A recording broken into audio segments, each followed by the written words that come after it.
I'm Zunaira Azhar, and you're watching Epicenter, where we dissect, analyze, and help provide insight into major domestic and global stories.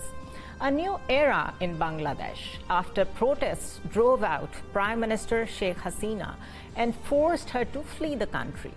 The military took over initially, and now an interim government headed by Nobel Prize laureate Dr. Yunus is underway. So, is Bangladesh on a path to stability? If yes, is it going to be a rocky ride or a smoother one?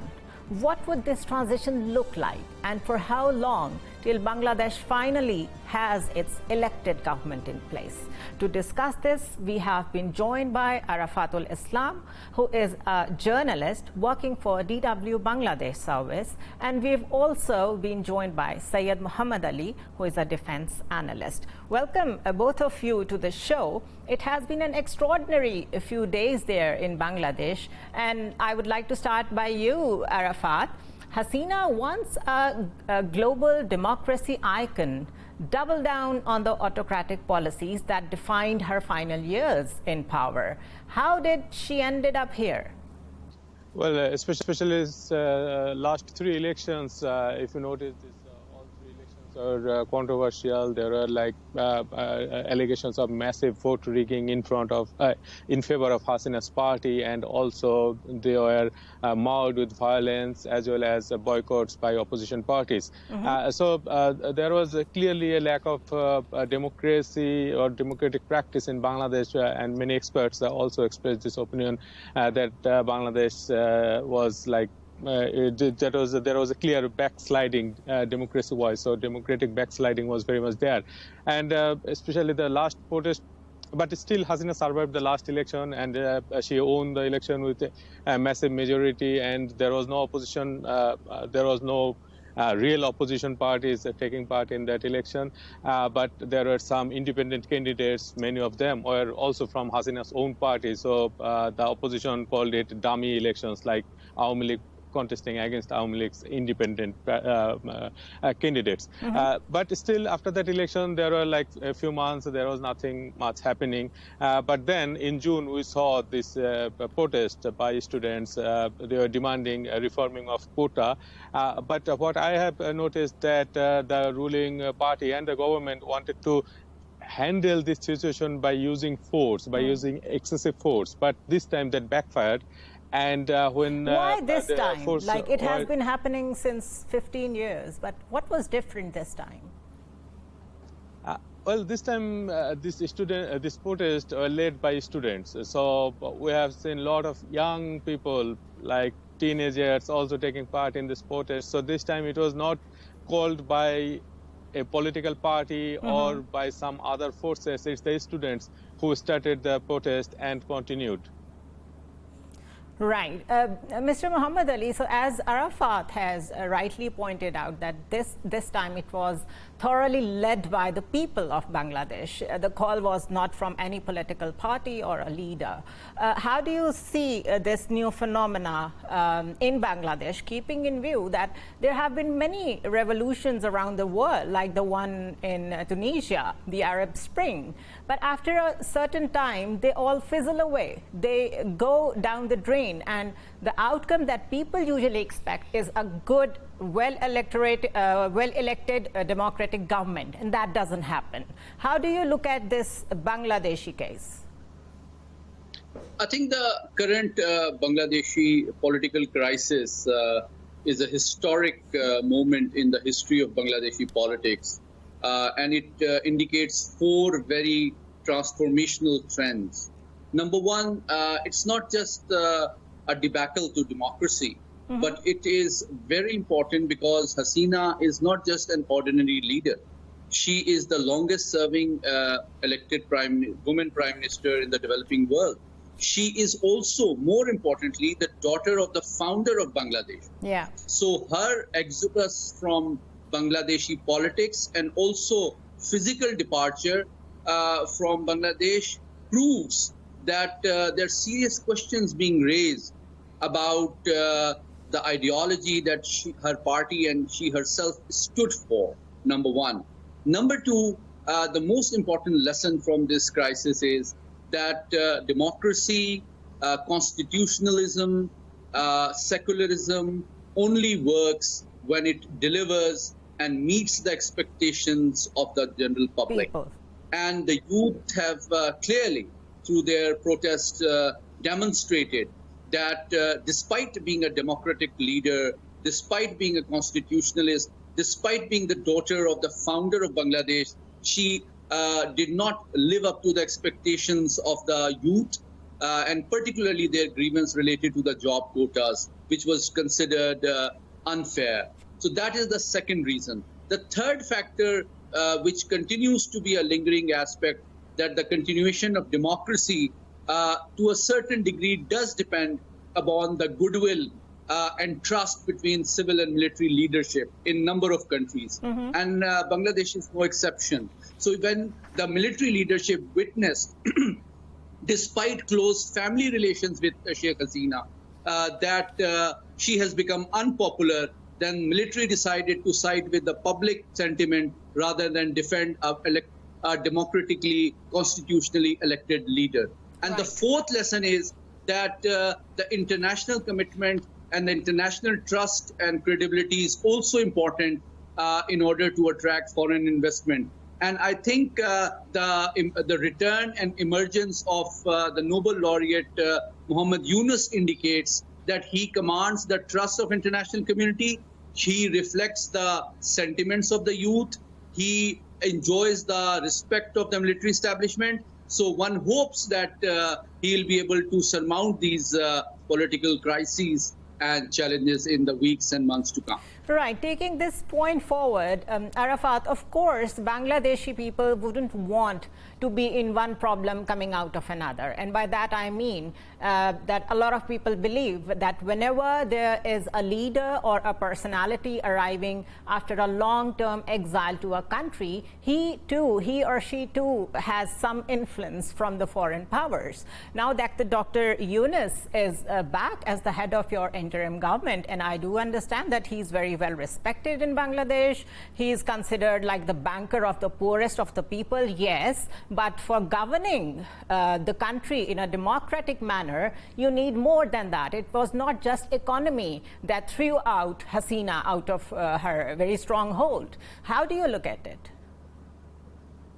Yeah, first of all, Professor Yunus was not in exile, so he was in Bangladesh throughout the period Hasina, when Hasina was in power. So he never left Bangladesh. Oh, I mean, he is a global personality. So was it that he went on his own to Paris? Was he not residing there? Yes, he was not residing there. I mean, he travels a lot. I mean, he travels a lot as a global personality. So, but he has been under a lot of pressure as well from Hasina. He was under a lot of pressure, but he faced them. He faced them. He faced all those court cases filed against him in the past years. Yeah, so he has never left Bangladesh. He stayed in Bangladesh. He faced a lot of that solves the problem that I mentioned in my question. So moving on, it is not the economy that is the problem when it comes to Bangladesh. Of course, there was this doubling down on the dissent on the other political parties, on the media of expression and all that. So it was like a systemic kind of a suppression that the Bangladesh has been facing since 15 years. Why trust Dr. Yunus for that?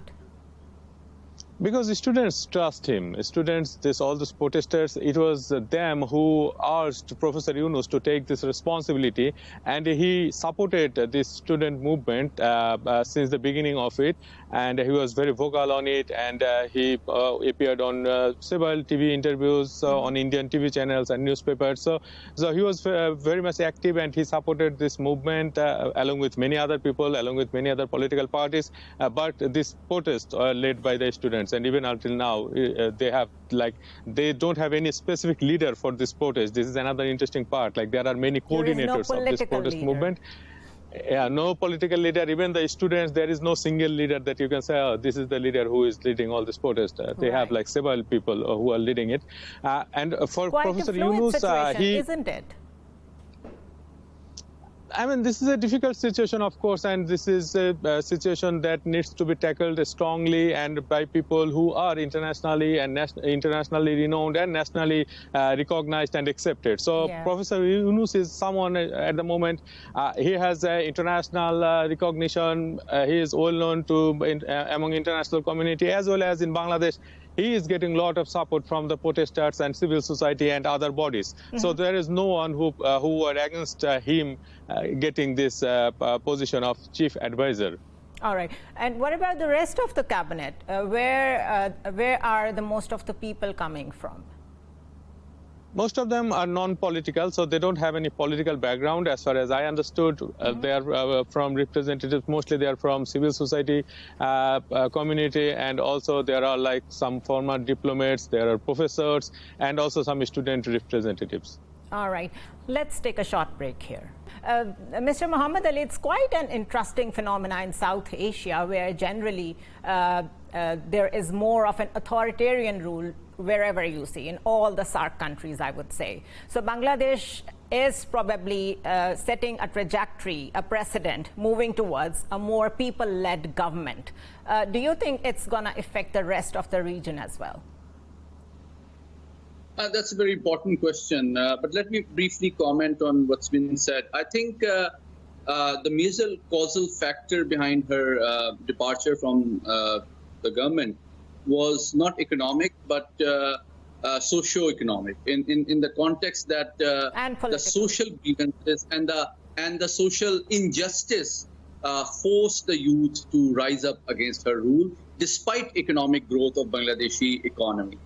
Now, coming to your question, that I think gradually it represents an evolution of Bangladeshi political system from the legacy of two very polarized and hostile political parties in which the Awami League really put a lot of pressure to politically weaken and isolate Khalda Zia as well, and other opponents and critics. So I think this represents a relief from very isolationist policies of Sheikh Hasina, but also represents a lack of trust in the youth of Bangladesh in the social justice aspect of the policies.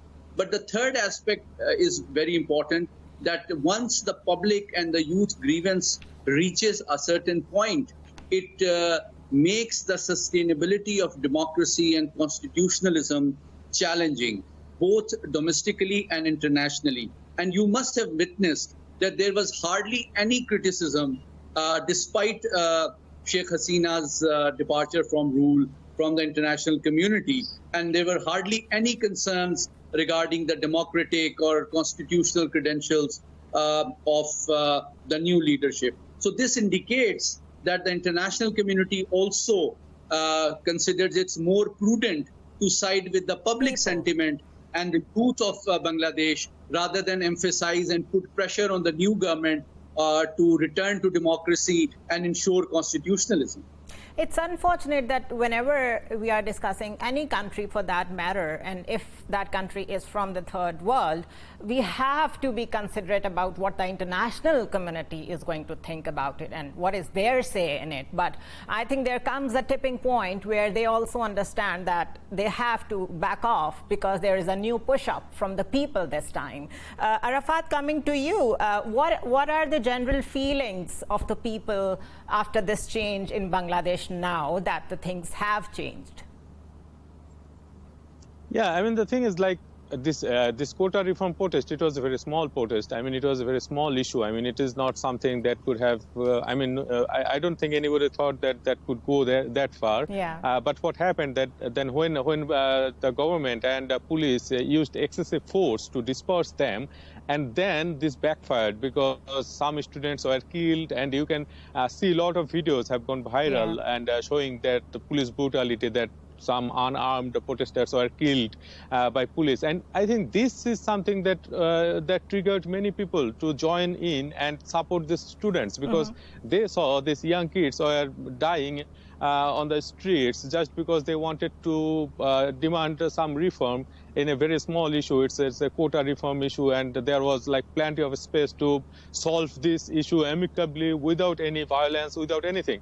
But the government decided to use force, and they are paying for it. Do you think military sided with people? That's a very difficult, question in a way, because you see, like you also mentioned that this military chief was close to Prime Minister Sheikh Hasina and to some extent their relatives, but still, initially when the curfew was called, the military did support the government and imposed the curfew, but then they saw that there were massive a lot of people are dying on the streets demanding justice for their fellow protesters, and also they have many other demands, but those demands were not met. So at some point what we have noticed that the military chief said, okay, we won't fire or we won't do anything that could harm the civilians. So they decided not to take any side of the so in a way it was not only Hasina but the other institutions as well who surrendered to the will of the people, actually. Mr. Muhammad Ali, how do you look at the future of Khalida Zia here? Because they don't want to be used as a political weapon. It has been a two-party system in Bangladesh, and it has always been old guards with a new strategy. Do you see her coming back? I think the departure of Sheikh Hasina definitely represents a sigh of relief and a political opportunity for Khalida Zia to revive her politics, relevance, influence, and popularity. But I think it remains to be seen in the coming months the policies of the current interim administration, how they surmount the current governance challenges, and the narrative and the agenda that Khalida Zia will be able to offer as an alternative and a more stabilizing factor of politics. But let me briefly comment on your earlier question as well, in which you mentioned impact on the region. I think there is a general sense, one witnessed a lot of protests also expressed their dismay at the disproportionate appeasement towards New Delhi and their influence in the Bangladeshi politics. So perhaps one expects a gradual and slight recovery of the influence of New Delhi on the Bangladeshi statecraft and policies, which will hopefully create new opportunities to further repair and improve relations between Pakistan and Bangladesh as well.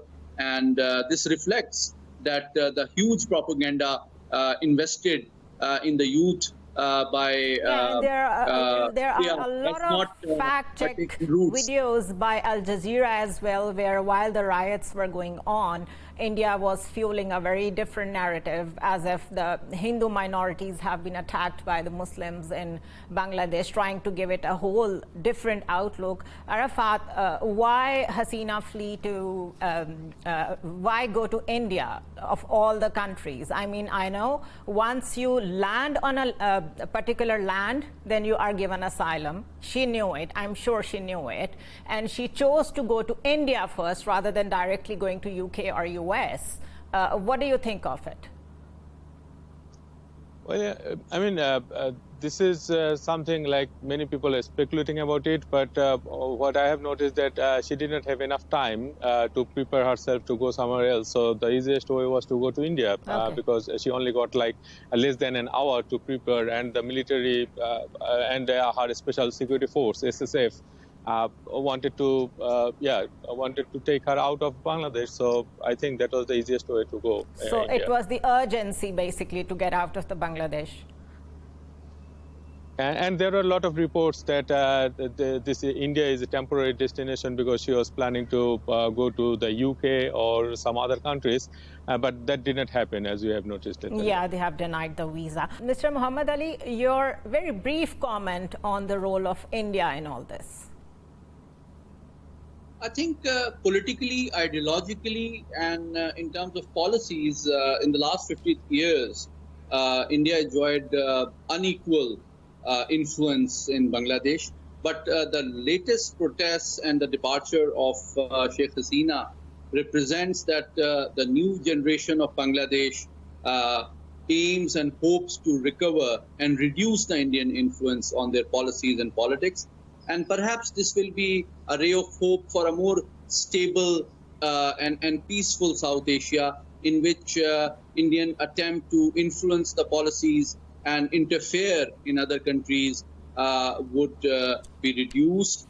And perhaps under the new administration, Bangladesh will emerge as a self-respecting, sovereign, independent country, and which will discourage intervention and interference in other countries. And one short comment that the first person that Sheikh Hasina went to see after she landed in India was their national security advisor, Mr. Ajit Doval.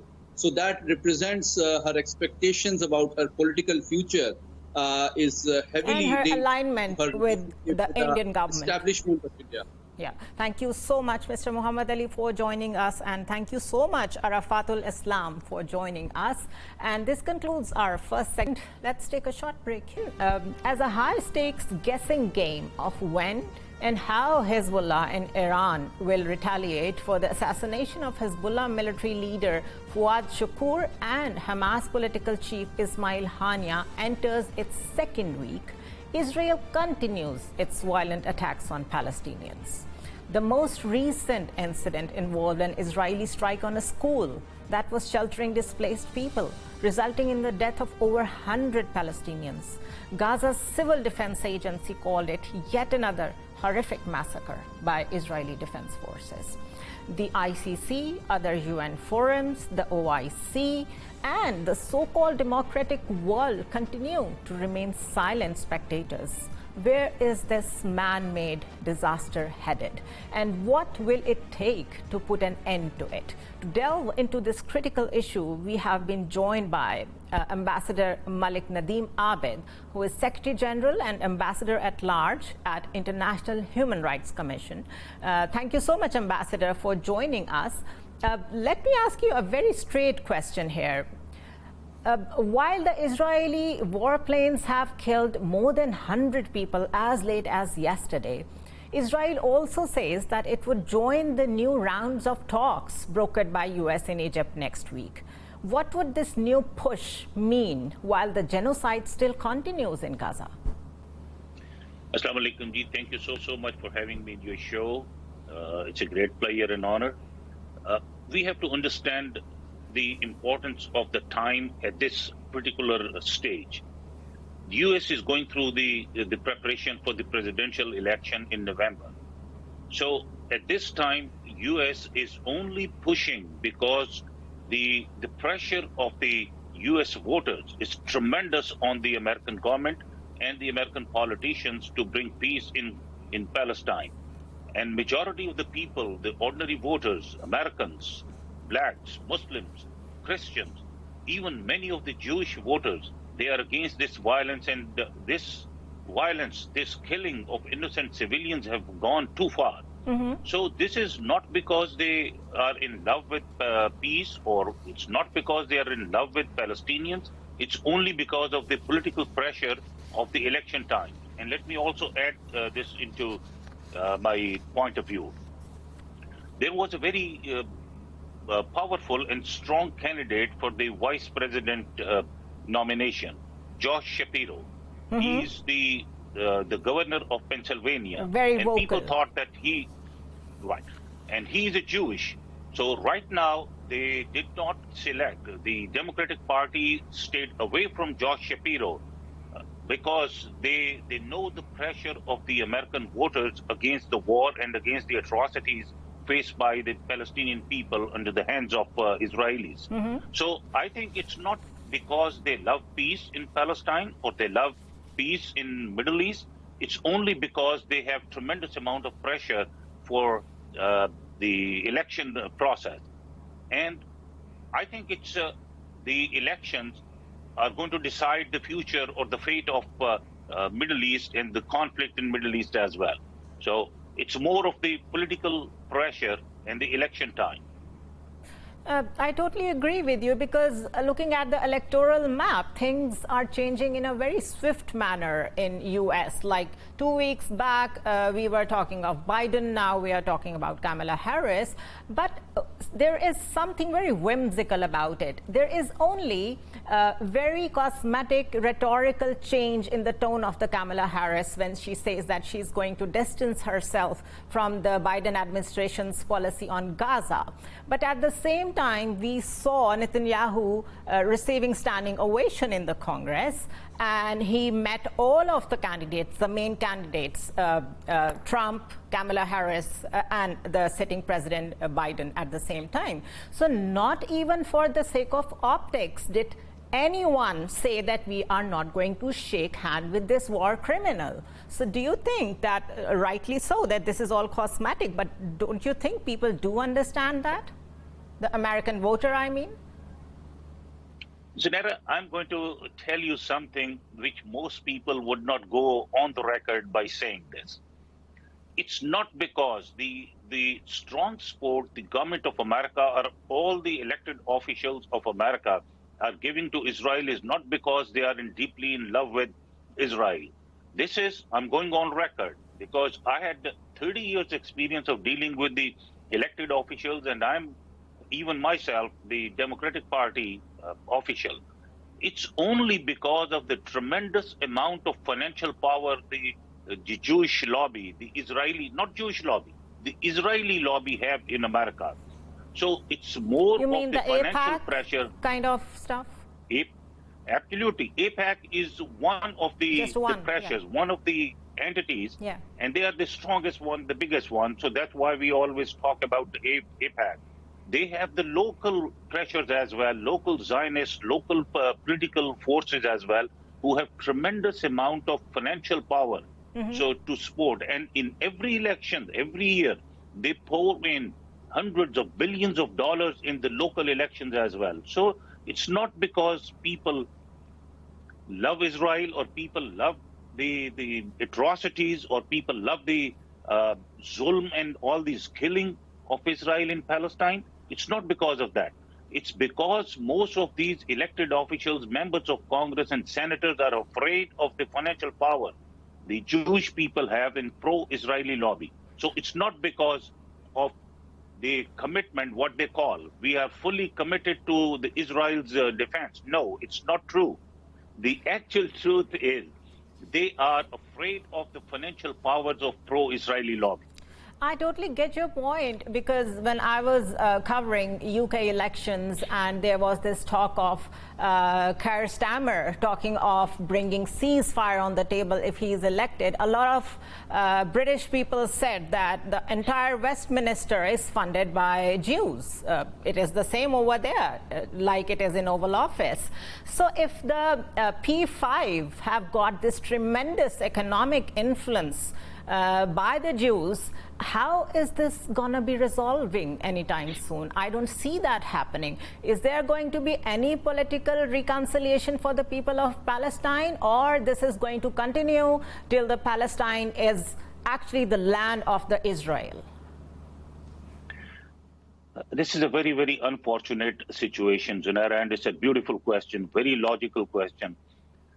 Let me also share with you, I'm sure you know, and just to share with your viewers, since 1998, the American government has used 96 times the veto power in the UN Security Council, 48 times on the Middle East issue, on the issue of peace in Palestine. So American government is not prepared to promote peace. And the last time the American government did the sincere effort to bring peace in the Middle East was when President Jimmy Carter was in the power. So since then, the pressure, the economic and financial pressure of the Jewish community has always been dominant. So coming back to your question, yes, there will be change, positive change in the Palestine, but there is another resistance. Not just American, it's the resistance of the Muslim countries around Israel. None of the Muslim countries in Israel is willing to stand up for the peace. None of them is willing to stand up for or raise their voice or raise their concern for the killings of innocent civilians, men, women, and children. This is a very, very unfortunate part. I'm sure we all read the statement of the government of Jordan that if any missiles or rockets fly over their skies to go to Israel, we'll shoot it down. What kind of Muslim leadership is this? Yeah, that brings I mean, of course, if you don't want to get involved whenever we are talking about this issue, we are only criticizing the West. What about the OIC? What about the Muslim countries who are silent spectators while the Palestinian brothers and sisters and children are dying? Absolutely. Zunaira, this is the voice I had been raising in the last 3 years all over the world. It's not the West. It's not America. It's not Europe, which is, a party or helping in innocent civilians' murders. It's the Muslim countries. For God's sake, 57 Muslim countries. 45% of the world's wealth is controlled by these countries. And they don't do anything except giving the statements. Look at why do you the think OIC. So? Why nobody is willing to take a step forward? Two things. First of all, it's again about the economy. It's purely about the economy. They are afraid of losing their financial power. They're afraid of losing their actual power in their countries. I'm not going to name the specific countries. The petrodollar is part of it? Absolutely. That's one very major reason. But they are even afraid of using their petro power to bring peace in the region because they have seen what happened in the region. Colonel Gaddafi. Well, it's such a dichotomy when you look at the youngsters on the campuses ready to give up on their degrees and everything, and then there are people sitting in big palaces and they are not ready to take a single step forward to support. That is utterly disgusting, and that has been going on since October 7 now. A very brief response from you as we are coming to the end of our show. Do you think any change in American administration is going to make a difference on the ongoing conflict? I think this is the only positive side of the conflict right now, yes. I think if Donald Trump is elected as a next president, which I strongly believe he will, and once he is elected, he will not 100% back up from the supporting Israeli government or Israeli policies, but one thing I can tell you about Donald Trump, he is absolutely against wars. He is a businessman. He would try to bring peace, and he would definitely try to stop the war in Palestine. And let's hope that he's being elected. If he is elected, he may bring peace in the region finally after, decades and decades. Thank you so much, Ambassador Malik Nadeem Abid, for joining us. And this concludes this week's Epicenter. I'll see you next week.